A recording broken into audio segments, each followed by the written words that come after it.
passer la parole à M. Lumeau.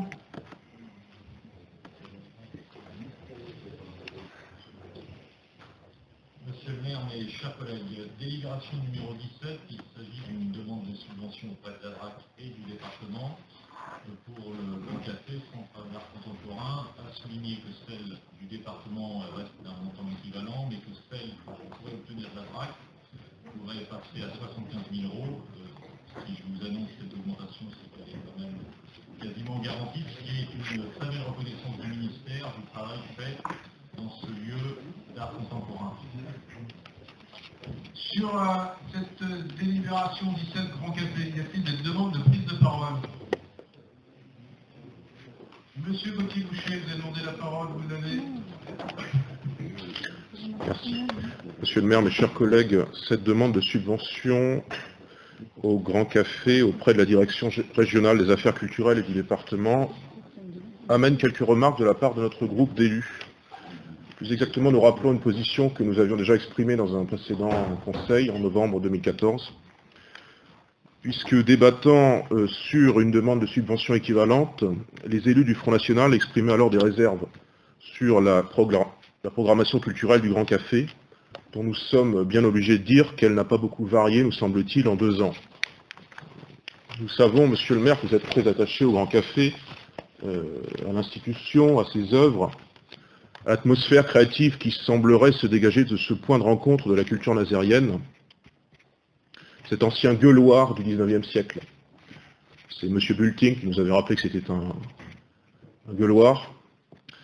Je ne sais pas pourquoi d'ailleurs M. Bulting a précisé tout à l'heure qu'il était membre du PRG alors qu'il me semblait qu'on n'avait pas le droit de parler de nos formations politiques respectives. Ça m'étonne un peu, d'autant que le PRG c'est une toute petite chose, hein, c'est 1% de 30% du corps électoral, donc ça n'en valait pas la peine, je pense. C'est pour un nombre important de Nazériens, donc, ce Grand Café, un lieu éminent de la culture.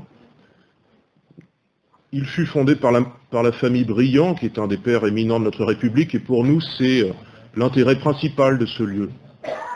Parce que ça n'est ni un lieu grand public, ni le haut lieu culturel que vous prétendez. Le Grand Café se prétend être le lieu de passage d'une multitude de Nazériens, mais il accueille assez peu de public, et avant tout des scolaires, qui gonflent naturellement son audience. Ça n'est pas la ruche de la création nazérienne que beaucoup semblent voir ici dans la majorité, mais un quasi-désert où l'on ne se fréquente qu'entre classes sociales acceptables. C'est l'autre problème du Grand Café. Il promeut l'image d'un art populaire, libre et en adéquation avec l'histoire et la culture nazérienne, en tout cas officiellement, mais en réalité, il est l'artisan d'un art bourgeois, élitiste et subventionné. Nous en savons quelque chose, puisque nous votons une subvention, en décalage croissant avec ce que sont les véritables attentes des Nazériens en termes d'art, leurs préoccupations et leur conception même de l'art. Alors je ne rappellerai pas ici l'anecdote que nous évoquions, mais il y a 2 ans, mais il y a quand même cette tendance du Grand Café à vouloir infantiliser ceux qui viennent la visiter, au prétexte de la pédagogie. Monsieur le maire, nous vous avertissions il y a 2 ans de la nécessité de diversifier l'offre culturelle, artistique et créative du Grand Café. Comme nous vous l'expliquions alors, nous nous attachons à un art qui puisse rendre justice à l'aspect singulier de notre ville. Et regrettons qu'il préfère constamment piocher aux 4 coins du monde dans sa programmation. Comme d'habitude, vous restez dans vos certitudes et vous refusez d'infléchir un tant soit peu votre politique. Monsieur le maire, mes chers collègues, je vous remercie pour votre attention.